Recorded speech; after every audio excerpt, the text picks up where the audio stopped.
Quelques 109 millions de Russes appelés aux urnes pour les élections présidentielles. Le Premier ministre Vladimir Poutine est donné large vainqueur par tous les sondages et devrait s'octroyer un troisième mandat au Kremlin dès le premier tour.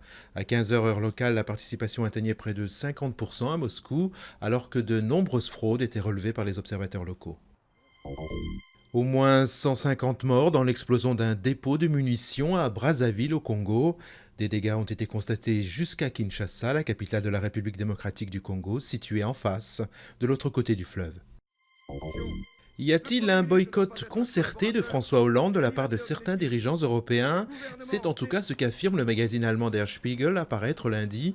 La chancelière allemande Angela Merkel, le Premier ministre italien Mario Monti, le Premier ministre espagnol Mariano Rajoy ainsi que l'anglais David Cameron se seraient entendus secrètement pour ne pas recevoir le candidat du PS du fait de son intention de renégocier le pacte budgétaire européen s'il était élu.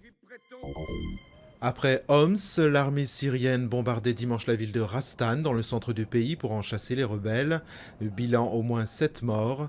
Partis samedi soir de Damas, les dépouilles des deux journalistes tués, Marie Colvin et Rémi Ochlik, sont arrivées ce matin à l'aéroport Roissy-Charles de Gaulle.